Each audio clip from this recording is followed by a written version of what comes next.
Voy a reaccionar a la entrevista que le hizo Álvaro Uribe Vélez al precandidato del Centro Democrático Miguel Uribe. Yo con Miguel Uribe tengo una que otra diferencia, pero me parece un candidato serio, me parece un candidato cuanto menos muy serio. Lastimosamente, creo yo que le hace falta ser un poco más controversial. Creo yo en este caso que su personalidad muy seria, muy técnica, muy mediática, lo asemeja muchísimo a Álvaro Uribe Vélez, pero lo aleja de figuras como la de Javier Milei, ¿sí? De un Javier Milei que ha sabido cómo llegarle a los jóvenes, cómo llegarle a los más jóvenes y hacer prácticamente que un nuevo movimiento en su país, Argentina, prácticamente que contrarrevolucionario. En este caso, el propio pues Miguel Uribe no es de esa línea, sin duda alguna, pero es mucho más técnico. Por eso a mí personalmente me gusta más María Fernanda Cabal, por su irreverencia, porque se asemeja mucho más a Javier Milei, porque es mucho más directa. Pero bueno, queremos ver qué tiene para ofrecer el propio Miguel Uribe y vamos a reaccionar. Veremos si es realmente el candidato definitivo del Centro Democrático y vamos a reaccionar a la entrevista que le hizo el gran colombiano Álvaro Uribe Vélez. Así que por favor dejen su like, suscríbanse al canal y activen la campanita. Porque de alguna manera la gran lección de ese acuerdo es que la impunidad no lleva a la paz. Y es lo que hoy estamos viendo con la farsa de la paz total. Y por eso el crecimiento inaudito de grupos criminales, hoy más de 400 municipios tomados por el clan del Golfo del ENI FARC, casi 300.000 hectáreas de coca, es decir, todos esos problemas de inseguridad casi que nos están devolviendo en el tiempo a lo peor de la violencia cuando a usted le tocó asumir la presidencia por cuenta de la impunidad. Bueno, vamos a verlo, vamos a adelantarlo. Desde aquí comienza, a ver. Saludo, compatriotas. Un saludo muy especial a quienes nos siguen en estas redes sociales. En este fin de año, el partido ha tomado la decisión de hacer unas entrevistas a nuestros precandidatos a la presidencia. En este espacio que lo hacemos de corazón, que se llama Aquí Amamos a Colombia. Hoy tenemos el gusto de estar con el senador Miguel Uribe. Senador, ¿usted cuántos años tiene? 38, presidente. 38, muy joven. Cuéntenos muy de joven. su experiencia académica. Yo lo recuerdo muy jovencito, cuando yo veía los desfiles de Solidaridad Colombia, que usted los encabezaba. Yo estaba con doña Nidia, su abuela. Pero quiero saber de una experiencia suya. A usted le tocó un periodo en la Universidad de Harvard que lo hizo con mucha dedicación, porque tenía que atender a Harvard y tenía que atender la campaña al Senado aquí. Pero también había un problema muy grave. Había una creencia ciega, furiosa, sobre el proceso de paz del 16 que fracasó. Cuéntenos de su experiencia académica y en particular de eso de la Universidad de Harvard. Presidente, primero déjeme saludar, un saludo especial a usted y a todos los colombianos que hoy nos acompañan.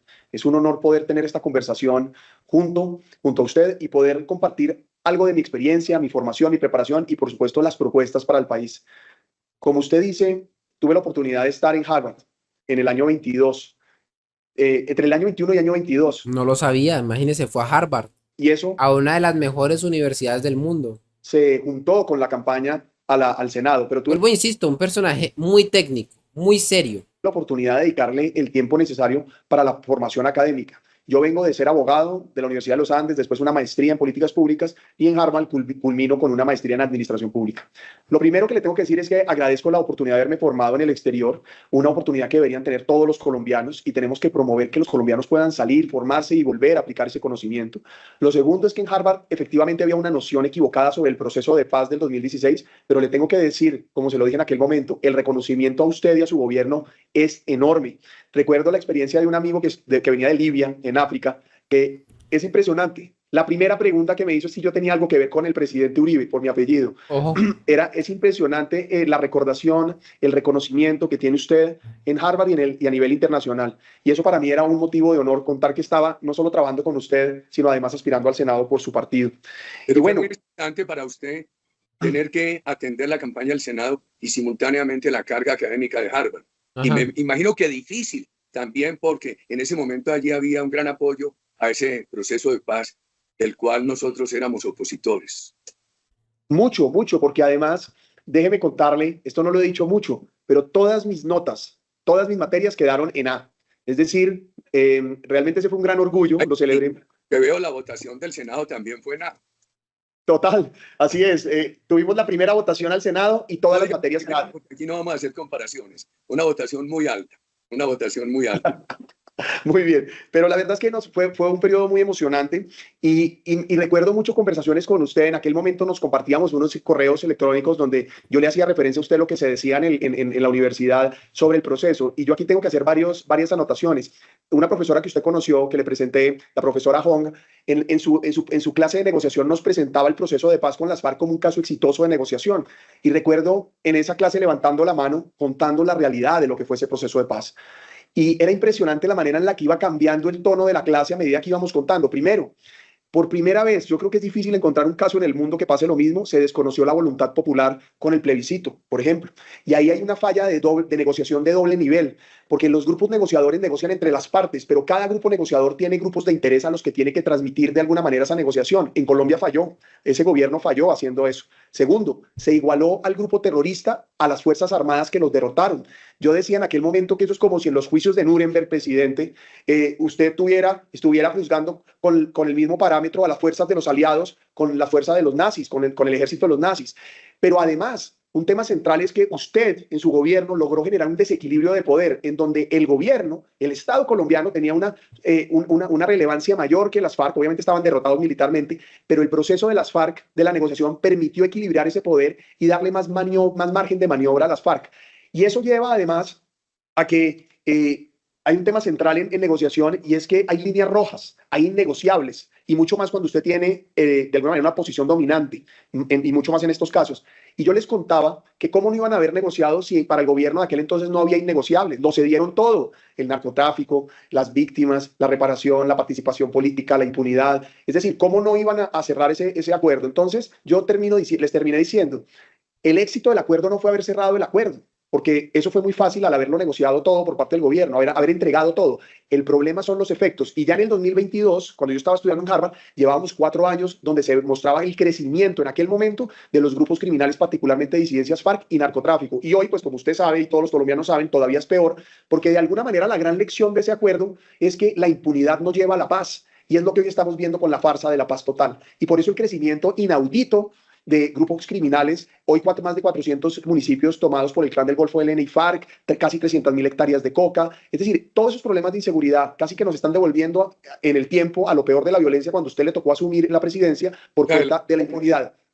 Más adelante nos cuenta, usted que es una persona tan joven, esa preocupación que tenemos por el microtráfico, la afectación de la juventud. Este año yo tuve la oportunidad de ver a su profesora allá y explicarle los resultados. Senador, un problema que sectores de opinión señalan muchas veces es que actores de la política viven muy desconectados de las necesidades de inversión del sector privado o de lo que el sector privado necesita para invertir. Y viven también muy desconectados de las angustias de la clase media y de los dolores de los pobres. ¿Usted qué experiencias ha tenido, personales o en los suyos, de generación de empleo, que le permitan conocer directamente esos fenómenos? Presidente, yo creo que el tema central de la desconfianza de los ciudadanos hacia la política es la desconexión precisamente de los políticos con la realidad, como usted bien lo recoge. Pero además, la desconexión entre los políticos y el mundo real genera pérdida de credibilidad, pérdida de confianza, como ya lo dije, genera ineficiencia en la toma de decisiones, dificulta los procesos políticos, pero además profundiza pues, los conflictos sociales, porque evidentemente hay aislamiento, hay políticos que no reflejan pues, la voluntad de los ciudadanos. Y mi vida ha sido una vida que, gracias a Dios, ha tenido una serie de oportunidades, pero he tenido la oportunidad de vivir una vida como la inmensa mayoría de los colombianos. Desde el punto de vista de la generación de empleo, iniciativa privada, tengo la fortuna de tener una familia emprendedora y empresaria. Usted la conoce, son antioqueños. Mi familia Uribe Chavarría es una familia que le dedicó su vida a la empresa en Antioquia. Mi papá toda la vida me enseñó el valor del trabajo y que el éxito se consigue con trabajo y esfuerzo. Y en esas empresas tuve la oportunidad de trabajar desde los 14, 15 años, en donde estuve vinculado casi hasta los 24 años cuando llegué al Consejo de Bogotá, y valoro profundamente el empleo como la mejor política social. Entiendo que lo que transforma una sociedad son las oportunidades o de emprender o de trabajador, o de trabajar. Lo vi con mis propios ojos, lo experimenté. Podríamos decir que usted es sensible a los reclamos de los empresarios que dicen, con estas reformas nos quitan la confianza para invertir en Colombia. Claro, es que yo entiendo lo difícil que es hacer empresa, entiendo lo difícil que es mantener la empresa, crecer la empresa, pero además valoro profundamente porque lo he visto el desempeño social de las empresas. Y hay un tema central, presidente, y es que sin iniciativa privada no hay política social. Nosotros necesitamos Ajá. que haya empresarios y emprendedores para pagar impuestos, para que se financien los programas sociales y a su vez se genere empleo. La mejor solución para la pobreza es el empleo. Segundo, hay un tema además que me conecta con la inmensa mayoría de colombianos, incluso con usted, presidente. Usted y yo hacemos parte de los millones de colombianos que nos ha tocado la violencia en nuestra familia. Es que yo a los 4 años aprendí que no podía ser indiferente a las necesidades de los colombianos, Ujú. porque cuando tenía 4 años la violencia, el narcotráfico asesinó lo más importante en mi vida. Presidente, yo daría lo que tengo en mi vida por tener a mi mamá al lado. Lo cambiaría todo, pero fue por cuenta del narcotráfico, el mismo narcotráfico que hoy asesina a niños, mamás, papás, hermanos, lo que me hizo sentir el dolor más profundo de mi vida, pero también la razón más importante para hacer lo que hago. Al Y final, además, ese doloroso tema. un comentario adicional, presidente, si me lo permite solo, y tuve la oportunidad de crecer al lado de mi abuela Nidia, que usted la conoció, y esto es importante porque usted dice, oiga, la desconexión con las necesidades del pueblo colombiano. Con mi abuela Nidia llevo años, desde que tengo uso de razón, acompañándola a atender catástrofes naturales, terremotos, inundaciones, avalanchas y también servicio social. Aprendí muy joven que liderar implica servir. Entonces, de alguna manera, he estado permanentemente, mi vida ha sido la cercanía con la ciudadanía, con las necesidades de las personas más vulnerables, el valor de la iniciativa privada y, por supuesto, el dolor de la guerra. Doña, el corazón de doña Nidia, un corazón muy grande, conectado con las necesidades de Colombia, de los ciudadanos de bajos ingresos, con las expectativas de la clase media colombiana, sus angustias. ¿Usted siente su corazón conectado con el de doña Nidia? Por supuesto, es que es prácticamente mi mamá. Cuando yo pierdo a mi mamá, presidente, a los 5 años, a los 4 años y medio la secuestran y prácticamente a los 5 la matan. Yo crezco al lado de mi papá, que se convierte en mi papá y mi mamá. Su ejemplo de trabajo, de resiliencia es fundamental, pero quien se vuelve mi figura materna es mi abuela, con quien incluso tengo la oportunidad de vivir. Y además mucho más que el corazón, es casi que una misma historia. Porque mire usted, presidente, que en la vida es normal ver morir a los padres, pero nunca a los hijos. Y mi abuela fue la que me dio la fuerza para perdonar y reconciliarme. Fue la que me dio la confianza de creer en Dios y de que solo con la fe en Dios podía salir adelante de esta Importante dificultad. eso. Fue ella la que me enseñó que la solidaridad es mucho más que una palabra, es una actitud de vida. Y fue ella la que me ayudó a formarme. Ahora, también, así como fue emocionante, fue muy difícil vivir con ella, porque se imaginará que ella volvió a criar después de tantos años. Tengo muchas anécdotas simpáticas de cómo me regañaba haciendo tareas, pero bueno, eso será otra historia. Pero la verdad es que mi abuela Nidia es una mujer absolutamente generosa. Esos ¿Ah? regaños le sirvieron. Pero claro, claro, no, pues míreme cómo estoy. No, mi abuela era lo más divina porque además ella obviamente, pues chapada a la antigua, me crió como crió a sus hijos, ¿no? Entonces, eso era casi que levántese temprano, agua fría, haga su desayuno, venga y Todavía haga, no, es más fría. a veces, la verdad es que me desacostumbré. ¿Y a qué hora se levanta los martes? Yo me levanto a las 5 de la mañana casi todos los días, incluso un poquito antes, yo todos los días troto, presidente. ¿Ah? Los domingos también. Los domingos me levanto casi que por reloj biológico hacia las 6 de la mañana, pero además tengo dos situaciones. La primera es que me levanto a hacer ejercicio y ya tengo reloj biológico. Y la segunda, mi hijo. Mi hijo sí es mejor que un despertador. A las 6 de la mañana abre los ojos. Ese tema es muy agradable, pero tenemos que ir a otro tema bien angustioso. Cuando yo era pequeño, adolescente, en Colombia se profesaba un respeto superior por la política. Yo les he referido a ustedes experiencias de mi familia, de las personas que yo conocía cuando en esa época. Después fue entrando la corrupción poco a poco y hoy está generalizada. Unos colombianos la aceptan por resignación, dicen nada hay que hacer contra ella. Otros sacan beneficio, qué triste. Ajá. ¿Cómo haría usted de presidente de Colombia para obtener mayorías en el Congreso sin corrupción, Eso. sin la mermelada que tanto daño ha hecho, sin los contratos de servicios personales a personas que no lo merecen? ¿Cómo vincula la credibilidad popular de un gobierno con la aprobación de las leyes? ¿Y usted qué experiencia tiene en financiación de campañas? Porque qué dolores los que tiene Colombia en esto. Odebrecht, las acusaciones que hay ahora contra el actual gobierno.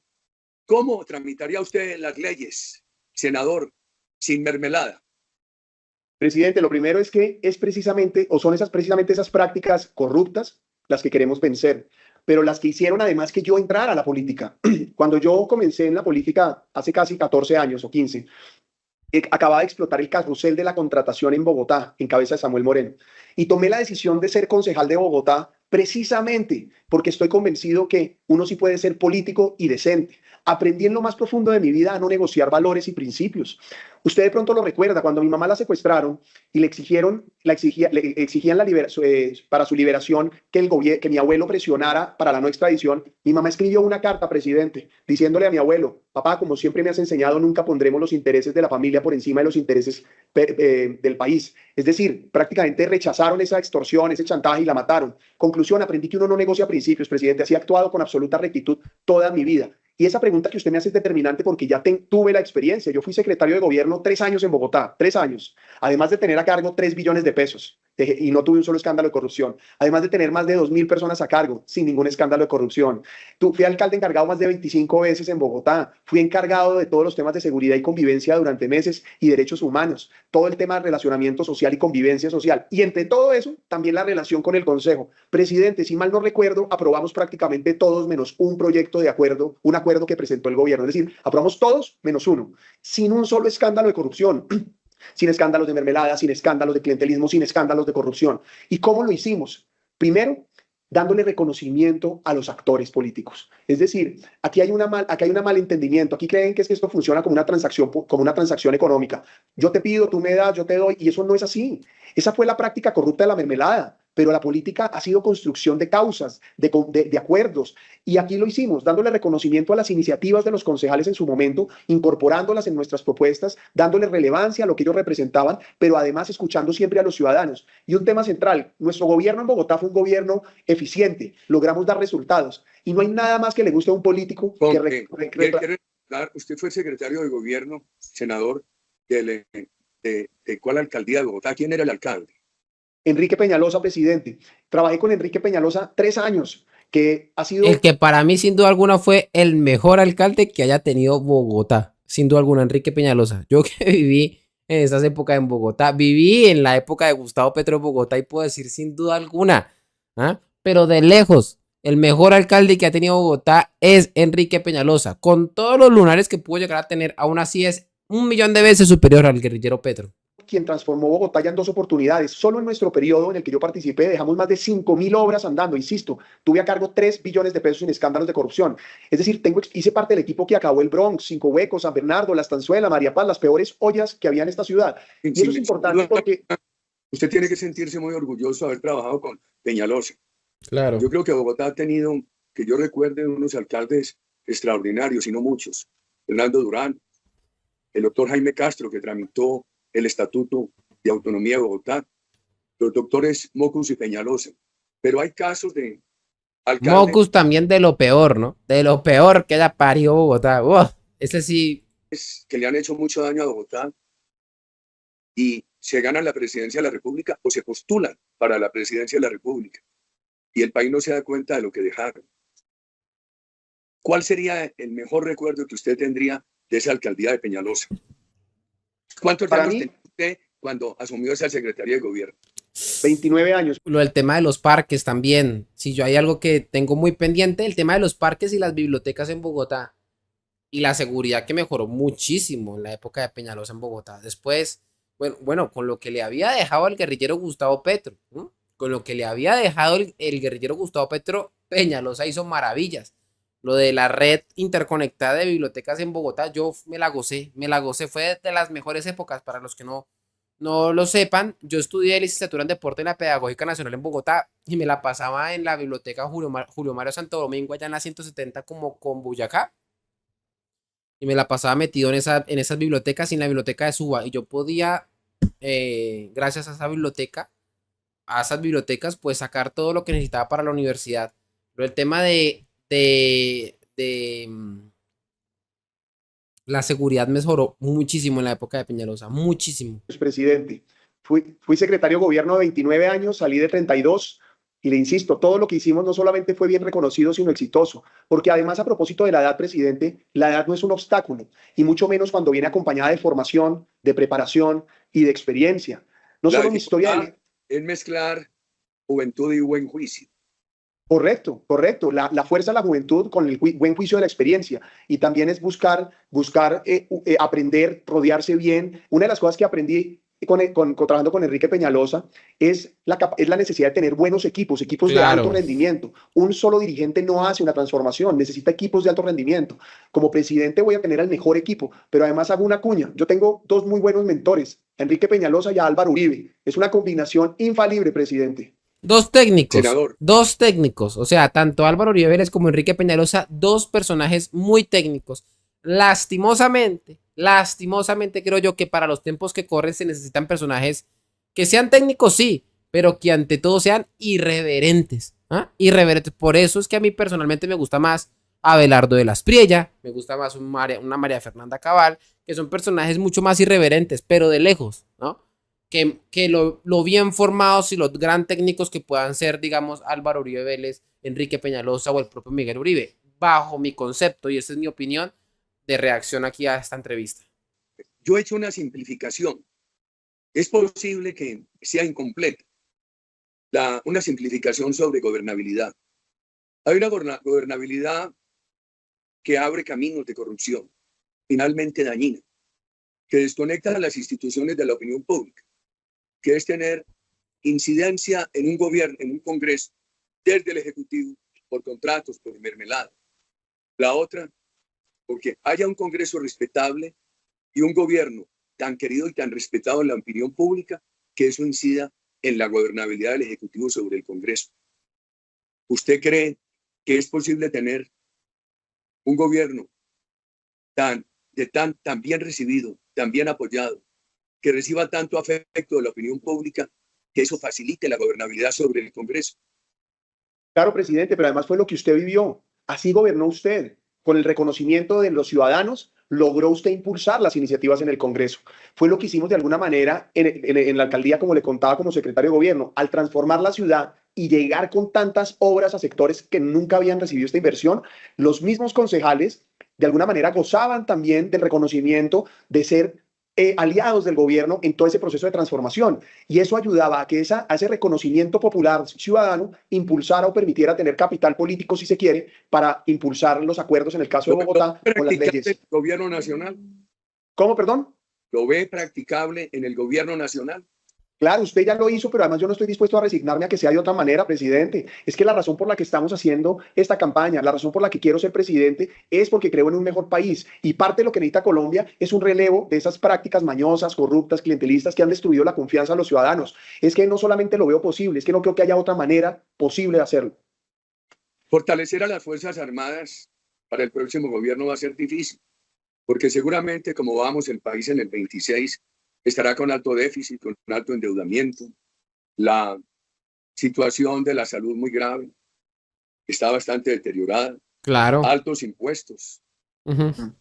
¿Y cómo enfrentaría usted en ese Los escenario peajes. difícil el financiamiento para fortalecer a las Fuerzas Armadas? ¿Y qué tarea llevaría a cabo para que en la ciudadanía crezca el afecto por las Fuerzas Armadas? ¿Cómo buscaría apoyo internacional? Que hoy no tenemos. Tenemos un poco apoyo de Estados Unidos, pero no tenemos Plan Colombia. No tenemos tareas con los vecinos para que nos apoyen la seguridad, como en algún momento lo tuvimos con el Perú. La dictadura de Venezuela es un refugio terrorista. Es un tema muy difícil. Yo estoy seguro que los colombianos quieren oírlo. ¿Qué haría para poder tener apoyo de Israel, dada la situación de Israel y Palestina?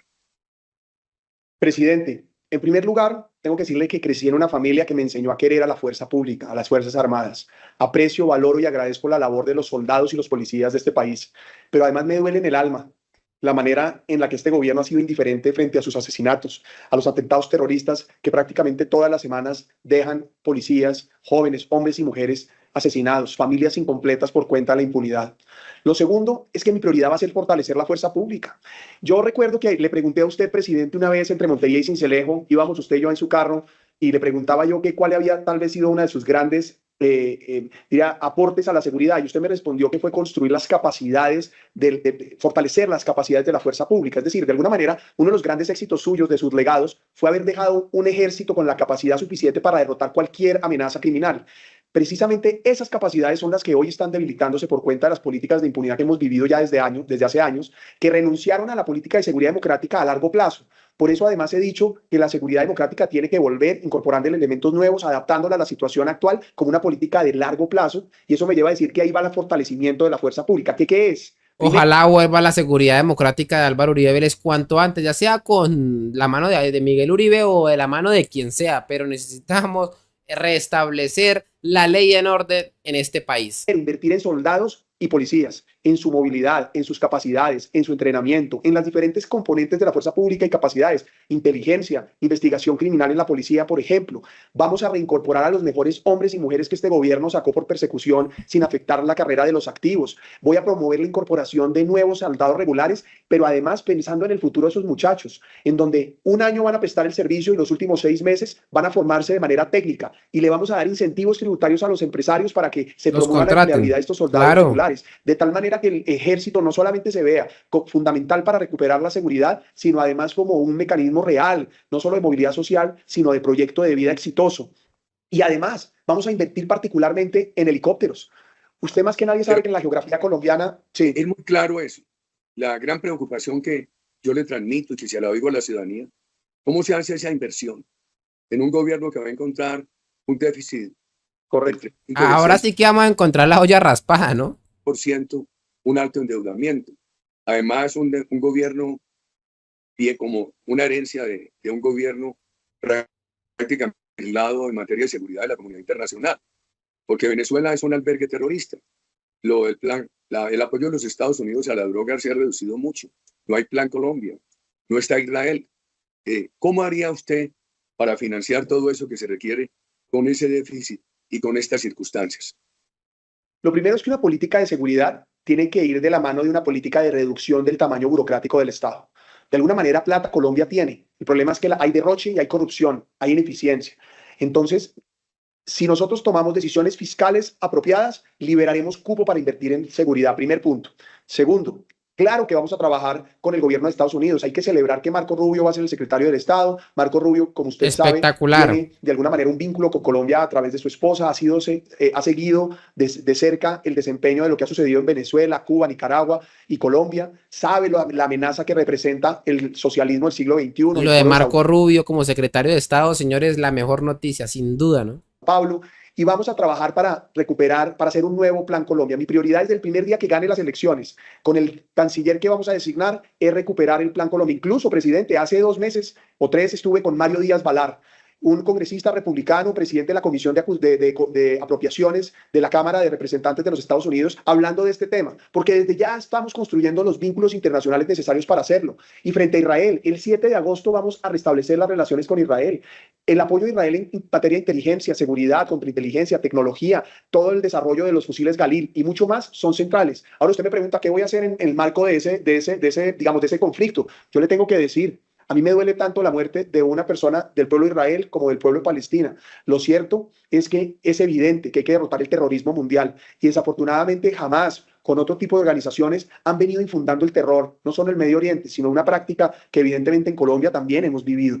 Pero finalmente, no vamos a descansar hasta lograr la inversión necesaria en seguridad. Yo estimo que la inversión debe estar alrededor del 4.2-4.3% del Producto Interno Bruto en materia de seguridad.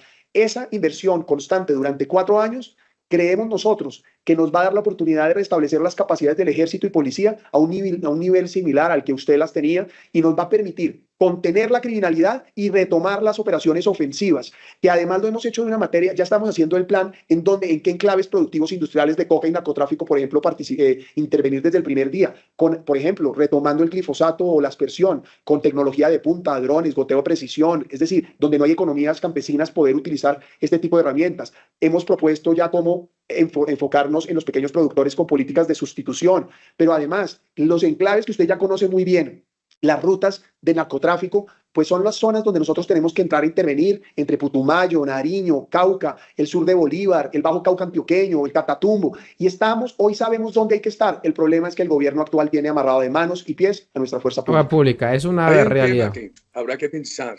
Creo que el país empieza a tener una enorme preocupación con la JEP, pero dejémosla por hoy. Lo que yo observo es esa vinculación creciente de jóvenes al microtráfico. y también al consumo. Y la incidencia que eso va teniendo en estados depresivos cada vez en mayor número de casos en la juventud. Le preocupa el microtráfico. ¿Qué haría frente al consumo de drogas? Además de la tarea preventiva y de la tarea de rehabilitación, que en Colombia no se ha hecho ni lo uno ni lo otro. Para mí es un tema central el microtráfico. Lo combatí como secretario de gobierno. Es más, acabamos, como le dije, las ollas de Bronx, Cinco Huecos, San Bernardo, La Estanzuela y María Paz, entre muchas otras. Pero además con una práctica que yo le escuché a usted. Recuerdo haber estado en un desayuno con usted cuando yo era secretario de gobierno y usted nos decía, olla que intervengan, olla que se demuele. Y fue así. El Bronx, por ejemplo, lo demolimos y en el mismo Bronx contratamos una serie de equipamientos y Es centros lo mejor, ¿no? Olla que se intervenga, olla que toca echarle, pero plomo, o sea, derribar, derrumbar eso. comunitarios para generar bienestar. Entonces, tarea, vamos a demoler todas las ollas, vamos a invertir y a promover con alcaldes y gobernadores centros comunitarios para generar esperanza donde hubo muerte y dolor, pero además prohibiré y promoveré la prohibición completa del consumo de droga en todo el espacio público para que los parques sean para las familias y no para los jíbaros. Hay que continuar buscando la prohibición del porte de droga, que es parte en cómo se camuflan con la dosis de aprovisionamiento, por ejemplo, los jíbaros. Tenemos que entender que el consumidor necesita una política de salud pública, como usted acaba de decir, de rehabilitación, red de contactos, apoyo, prevención, etcétera, pero al jíbaro todo el peso de la ley. Ahora, para todo esto también necesitamos nuevas cárceles. Hablando de financiación, yo he propuesto 2 nuevas megacárceles con más de Como el SECOT, ¿no? En El Salvador.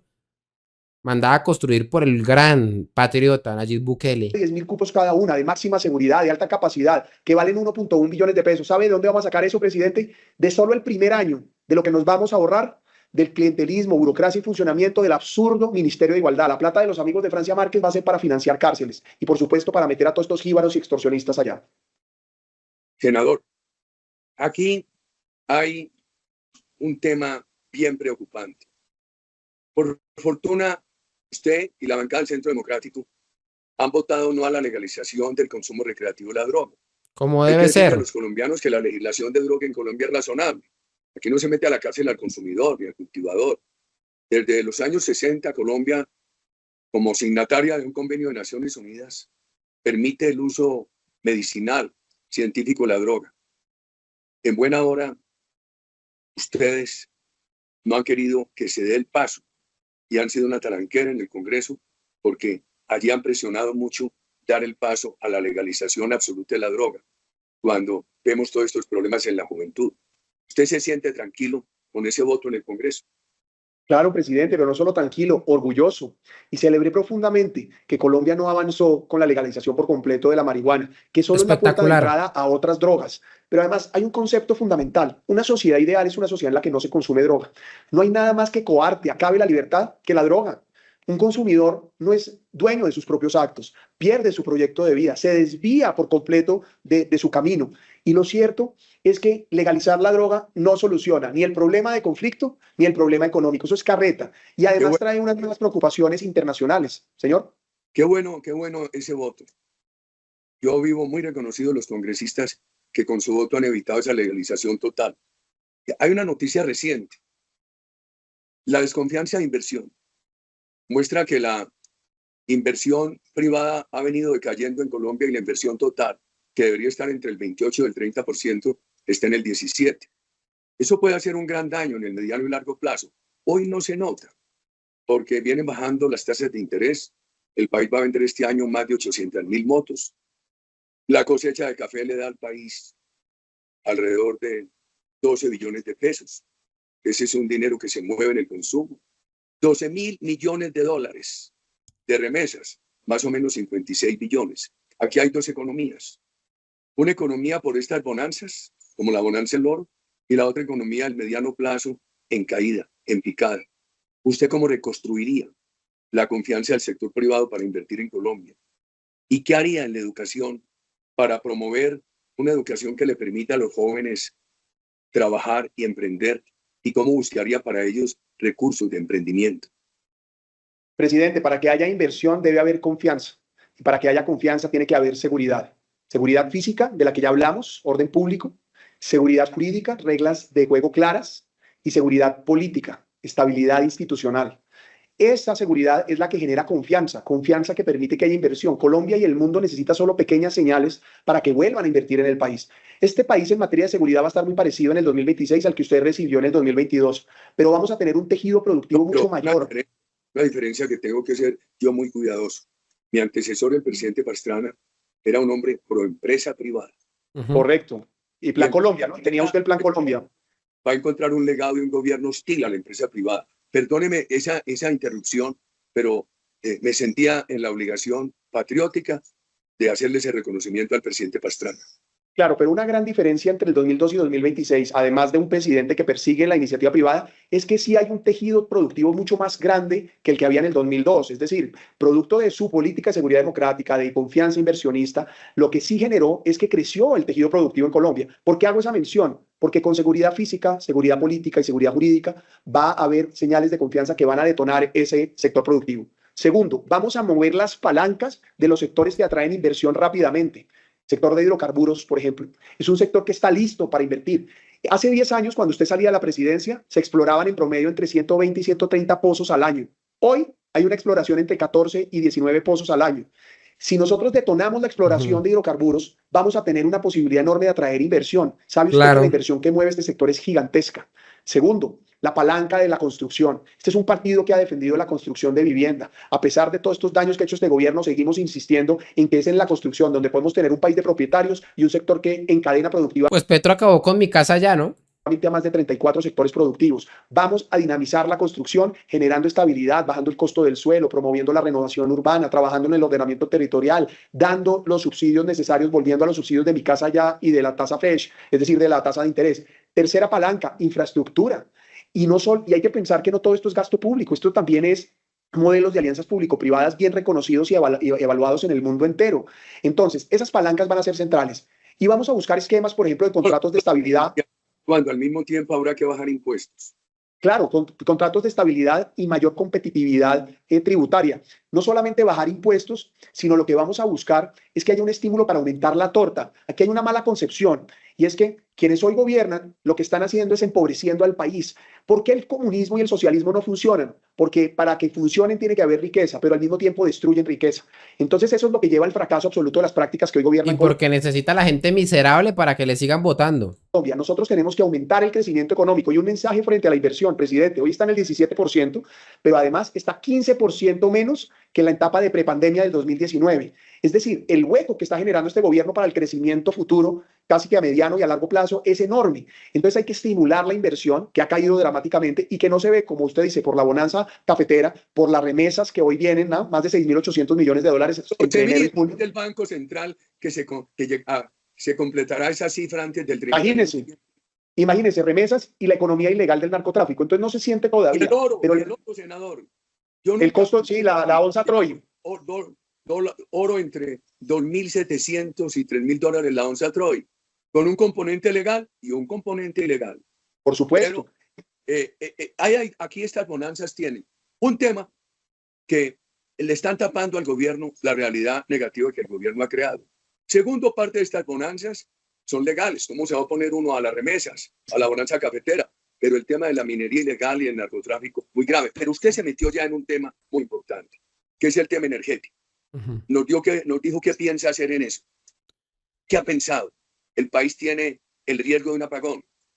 Tiene la necesidad de luchar por la transición energética. Y cuidado, porque se vienen elecciones de nuevo en Ecuador y esperemos no gane Luisa González, la candidata de Rafael Correa, porque si esto llega a pasar y llega a ganar de nuevo Luisa González, regresaría Mashi, regresaría el bandido de Rafael Correa, el exiliado de Rafael Correa. ¿Ustedes se imaginan a Gustavo Petro mandándole energía a Rafael Correa y dejándonos a nosotros aquí en ascuas y en racionamiento de energía?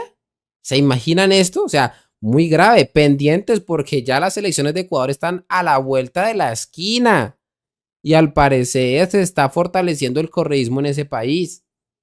Energética. No puede dejar acabar los hidrocarburos. Ya que usted introdujo el tema, ¿cómo sería su política de energía? Y nos quedó viendo un tema para que lo agregue, si lo tiene a bien posteriormente. qué cambio hacer en la educación y cómo facilitarle a los jóvenes el trabajo que ellos necesitan y al mismo tiempo el emprendimiento. Energía, educación, emprendimiento. Presidente, para cerrar el tema entonces pasado entre educación y emprendimiento, un país próspero, un país viable, es un país donde cualquier persona puede o trabajar o emprender. Y para eso necesitamos una nueva formación técnica que permite la cualificación por ciclos e incluso dual entre trabajo y formación, como lo hacen los países desarrollados. Ya incluso la bancada del Centro Democrático presentó, y lo hicimos este semestre, un proyecto para fortalecer la educación técnica, porque hoy tenemos un cuello de botella en la educación técnica. Todo aquel que comienza en los técnicos vocacionales para seguir cualificándose tiene que irse a la formación universitaria, lo que además es contradictorio, porque pasan de una educación del saber hacer, de competencias, a una educación generalista. Y eso me lleva entonces a decir que vamos a promover la cualificación técnica para que se siga dentro de la formación técnica en bajo costo, en ciclos cortos, una formación que permita mejorar ingresos, primero. Segundo, vamos a fortalecer la educación pertinente de acuerdo a las necesidades del mercado laboral en ciclos cortos, por ejemplo, en programación, análisis de datos, learning machine, todo este tipo de sistemas de la economía digital. Hoy solo en Colombia hay un déficit de 100.000 programadores. Podríamos volvernos expertos en venta de servicios en esta materia para el mundo y proveedores mundiales si nosotros tenemos una política clara que además le va a permitir a esos jóvenes que ni estudian ni trabajan que tengan opciones alternativas. A los jóvenes con recursos de emprendimiento. Claro, usted lo hizo además y vamos a hacer una cosa, vamos a aumentar los recursos. El Fondo Emprender del SENA que creamos, bien concebido, pero nos quedó pequeño. El país tiene hoy una inmensa necesidad. Claro, y fue maravilloso además porque usted una de las cosas importantes que hizo fue que aumentó el número de recursos, pero le entregó a las organizaciones financieras el otorgamiento del crédito. Y tenemos que volver a eso, para que el crédito no se otorgue como una herramienta política, sino se entregue genuinamente para estimular el emprendimiento, con mentores, con apoyos de evaluación de las empresas, con apoyo internacional. Es decir, son muchas las alternativas y además hoy en Colombia tenemos una generación de emprendedores, a propósito, muy jóvenes, que están liderando en el mundo entero este tipo de sectores con los que vamos a trabajar. Frente a energía, presidente, muy importante. Primero, ejemplo de esos emprendedores jóvenes con quienes usted quiere trabajar.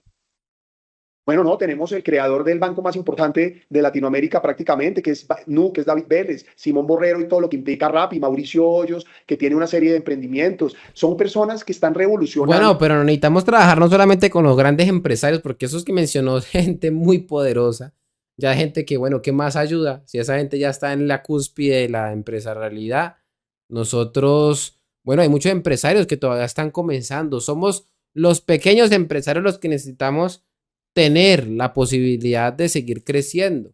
El emprendimiento nacional que ya compite en la talla internacional. Ese es el tipo de emprendedores que necesitamos, porque aquí hay dos tipos de emprendimiento, presidente. Los emprendimientos de alto impacto, que son estos que acabo de mencionar, o los emprendimientos sociales, que son fundamentales para la economía familiar, que también vamos a financiar porque son fundamentales. Esa es la mujer. Por ejemplo, hace poco estuve en San Bernardo de Asís, en Cartagena, con una comunidad muy popular, y había una señora que me decía, mire, si yo tuviera la plata para ir a la plaza de mercado, comprar los ingredientes y hacer 30 almuerzos diarios, yo con eso soy capaz de vivir, sacar adelante a mi familia y poder pagar mis necesidades básicas, pero necesita que alguien la acompañe en ese proceso, tener los recursos y que no la asfixie el gota a gota, porque el problema aquí va, el emprendimiento va pegado de la financiación, créditos condonables, a bajas de tasas de interés, que por definición tienen que acabar el gota a gota, que es lo que termina asfixiando a muchas de estas comunidades. Escucharlo sobre el tamaño del Estado es alarmante. Hemos llegado a un Estado que absorbe hoy el 30% del PIB, un crecimiento en gastos de funcionamiento del 54%, 60%. Y oírlo, ¿qué es lo más frustrante y lo más gratificante de su paso por el Congreso? Y háblanos de su familia, esa familia tan bella que tiene, y solamente háblenos de estos temitas, y yo le haría solamente una pregunta al final muy corta. Vamos a terminar en los 50 minutos. Presidente, para redondear el tema de energía, hoy la peor transición energética es quedarnos sin energía. Y si bien tenemos que continuar la transición energética, tenemos que garantizar la soberanía y la confiabilidad energética. Para eso vamos a llegar a hacer subastas de reconfiguración para asignarle mayores cargos de confiabilidad a las térmicas, para poder tener un plan de choque inmediato. Pero al mismo tiempo vamos a dinamizar la exploración nuevamente de gas y de petróleo.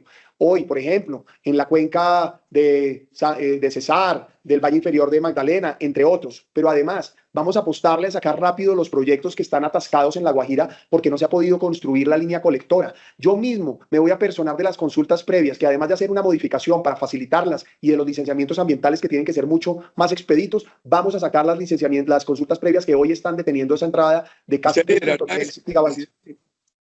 ¿Cómo, perdón? Lideraría esos acuerdos de consultas previos.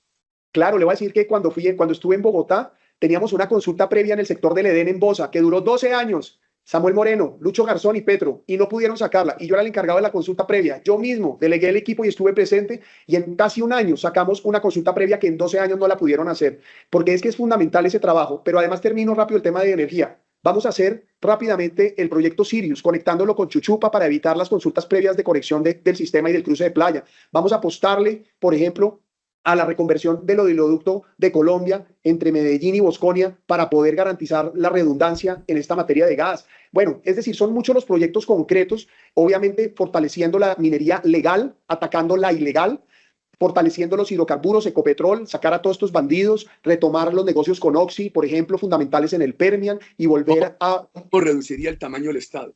Importante. Y eso va a llevar a fortalecer todo este sector. Frente al tamaño del Estado, también... Grandiosa pregunta de Álvaro Uribe Vélez, que se ha visto como permeado por la línea libertaria que ha estado pues en auge gracias al presidente de Argentina, Javier Milei, ¿no? Tengo que decir que ya lo hice cuando fui secretario de gobierno, recibí más de 2.000 contratistas, óigase bien, 2.000 contratistas, y dejé 600. Hicimos más y mejor con menos, porque nosotros creemos en un Estado burocrático austero, pero en un Estado gigante en lo social. La plata de la burocracia debe ser destinada para los impactos sociales. Segundo, creo profundamente que hay que reducir todos los gastos innecesarios, que son muchas veces gastos invisibles. Por ejemplo, con Daniel Briceño hemos visto en Bogotá todos esos gastos innecesarios que en el gobierno de Claudia López se hacían. Y si nosotros tenemos una política, ojo, de austeridad, que va pegada de la mano de una política de eficiencia y que va pegada a una política de transparencia, sin duda vamos a poder tener recursos para destinarlos en seguridad, educación, salud, etcétera. Pero va a ser una prioridad.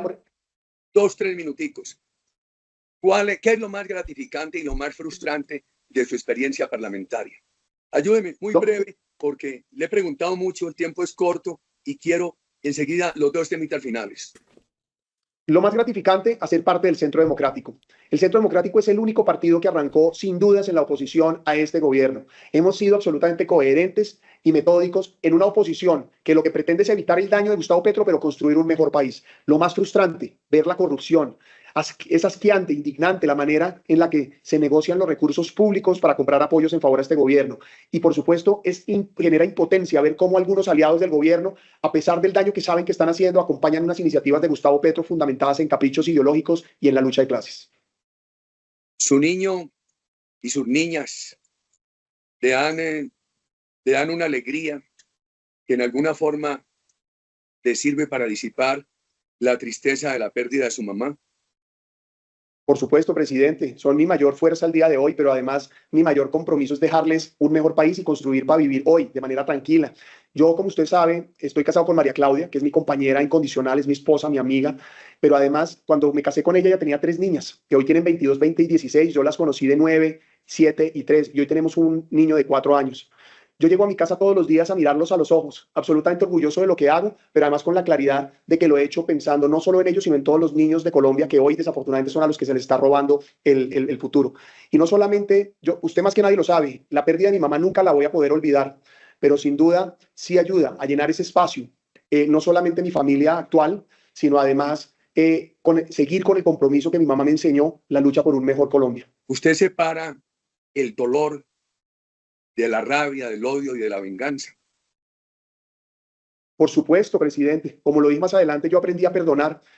Hay políticos que hablan de perdón y reconciliación, pero destilan odio, resentimiento. En mi vida aprendí que sin perdón era imposible avanzar.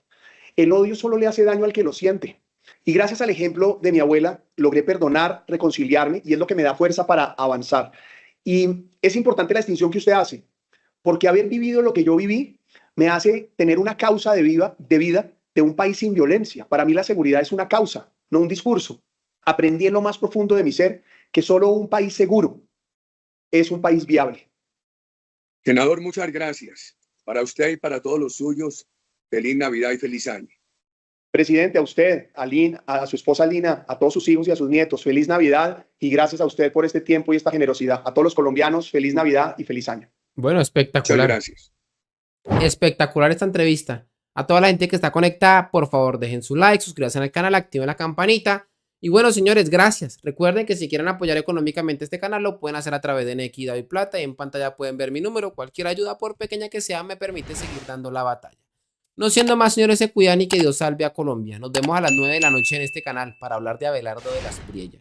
Hasta luego. Y bueno, señores, antes de terminar con este pedazaco de video, quisiera recordarle a todos ustedes que pueden apoyar este canal a través de Patreon. Allí también podrán recibir muchos beneficios, como poder acceder a todas las lecturas que hemos estado realizando todas las noches y que al cabo de un tiempo desaparecen de mi canal de Twitch. Serán posteriormente resubidas a mi canal de Patreon. Así que allí, aparte de eso, también podrán tener contacto directamente conmigo, entre otros muchos beneficios más. Así que bueno, señores, ahora sí, no siendo más, se cuidan.